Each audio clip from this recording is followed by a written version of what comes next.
Ouais, salut Thomas, c'est Selim. Dis-moi, j'aurais besoin de mettre en place des activités en ligne là pour après le confinement. Est-ce que t'as des idées parce que je vois pas trop comment m'y prendre.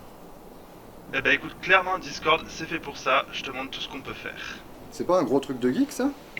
Non, non, non, c'est un programme que tu peux télécharger sur toutes les plateformes, PC, smartphone, etc. Et qui sert d'espace d'échange pour tout et n'importe quoi, pour tes collègues, tes potes, pour ta classe, pour jouer, pour échanger des infos, des images, des docs, des fichiers, pour streamer et même faire des visios, enfin tout quoi. Ok, ça marche comment? Bah écoute, l'idée générale, c'est que j'ai déjà créé un serveur aux petits oignons pendant le confinement. Tu vas simplement cliquer sur le lien que tu peux trouver sur les réseaux sociaux de ta structure. Et là, si tu n'en as pas déjà un, Discord te proposera de créer un compte avec ton adresse email. Ok, easy. Lorsque tu auras cliqué sur le lien d'invitation, tu pourras donc rentrer un nom d'utilisateur. Ou si tu as déjà un compte, cliquer sur tu as déjà un compte, tout simplement. Et là, tu rentreras ton email ou ton mot de passe. Nous, ce qu'on va faire en fait, c'est créer un nom d'utilisateur. Tu cliques sur j'ai lu et accepter les conditions d'utilisation. Ensuite, tu cliques sur continuer. Il faudra que tu rentres un email et un mot de passe. Là, tu cliques sur enregistrer le compte. Et là, on te proposera donc de télécharger l'application de bureau. Ce que je te conseille, Est-ce que c'est vraiment nécessaire? oui, je pense que c'est nécessaire. Ça te permet de lancer directement Discord au démarrage de ton ordinateur. L'utilisation est quand même beaucoup plus optimale. Je le ferai. Voilà. Nous, on va continuer le test via l'interface web, qui est très similaire. Donc, une fois que tu arrives sur le serveur Discord Jeunesse Loche Touraine, tu verras apparaître dans la colonne de gauche un canal de discussion textuel qui s'appelle Accueil. Ok. Tu cliques dessus Mhm. et là, tu lis bien toutes les infos concernant le fonctionnement du Discord. Ok, promis. Et tu verras à l'intérieur qu'il te sera demandé de te présenter un animateur ou un jeune modérateur. Je fais comment? Eh ben, c'est très simple en fait. Tu verras que les animateurs et les jeunes modérateurs apparaissent en haut de la colonne à droite. Et il suffira juste de cliquer droit sur l'un d'entre eux et ensuite envoyer un message. Je leur dis quoi? Bah, dans ce message, en fait, tu te présentes, tu balances ton prénom, ton nom, éventuellement ta structure si tu es adhérent à une structure, ton âge aussi, tu peux mettre. Une fois que tu te seras présenté et que tu auras envoyé ton message, il faudra que tu patientes avant qu'on t'attribue le rôle de jeune en fait, qui te donnera accès à tous les canaux de discussion vocaux et textuels. En attendant, comme tu peux le constater dans la colonne de droite, tu as le rôle de nouveau, ce qui pour l'instant te donne accès que au chan accueil. Ok, ok. Et j'espère qu'ils vont pas nous faire poireauter trois plombes, hein. Non, en général, tu vas voir, c'est très rapide. Ah ben voilà, tu vois, c'est déjà apparu. J'ai directement accès à tous les canaux de discussion vocaux et textuels.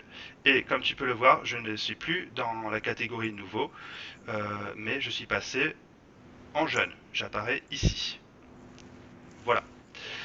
Ok, mais dis donc, il y a plein de canaux là qui sont apparus. C'est quoi tout ça là? Comment ça marche? Eh ben, tu verras, je te conseille fortement de tous les visiter et de lire un peu tout. Il y a plein de choses super intéressantes. On va faire le tour des principaux. Si tu as des questions et des propositions, notamment, il y a un espace dédié. Il y a même un truc pour faire des blagues. Et il y a un truc pour faire des blagues, pour balancer toutes les bêtises qui te passent par la tête, aucun problème. Et surtout, un channel programme et info sur lequel tu verras toutes les activités qui vont se passer sur ce Discord dans la semaine. Ok.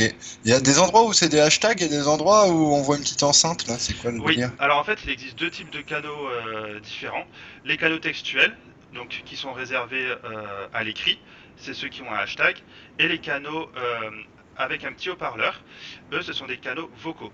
Donc, les canaux vocaux, en fait, en cliquant dessus, tu vas le rejoindre, tout simplement. Voilà.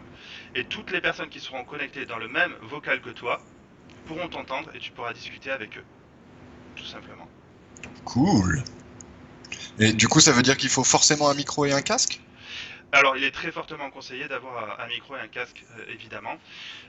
Et pour ça, il va falloir que tu passes par le paramètre utilisateur.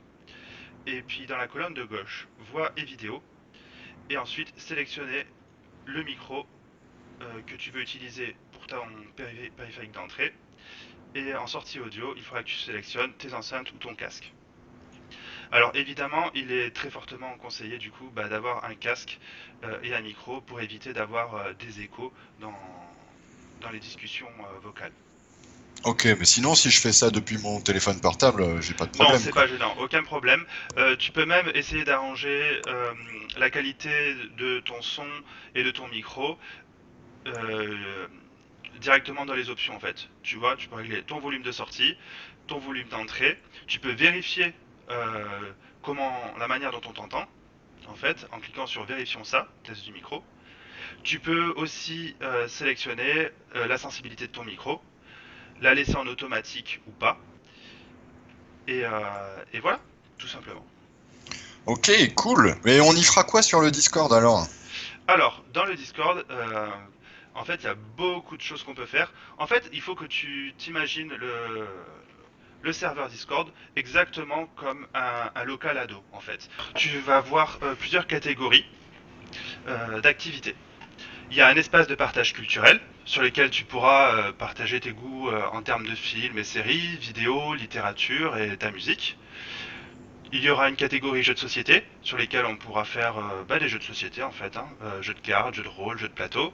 Il y a des espaces de discussion sur lesquels tu peux partager tes idées, tes envies, des salons vocaux pour jouer avec tes potes ou avec tes animes. Un salon, alors une catégorie jeux vidéo, une catégorie activité physique. Oui, oui, alors effectivement, on peut faire des activités physiques via Discord. Certains animes proposent des animations via Visio, donc en fait, un peu comme le même principe que sur YouTube ou Instagram, où tu suis un coach sportif et qui va te donner des exercices à faire. Un espace création, tu peux faire du montage vidéo, de la musique, un espace labo photo pour partager tes créations, un espace pour les projets si tu as envie de partager tes idées de séjour, d'autres projets locaux, etc. Un espace aide de devoirs si tu as besoin d'accompagnement scolaire, et puis un espace pour information jeunesse. Eh bien, ça m'a l'air plutôt pas mal tout ça, hein. Moi, je vais vite vous rejoindre.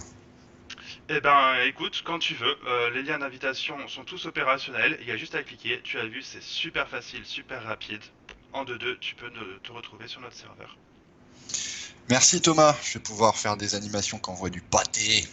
Allez, à bientôt. À bientôt, ciao.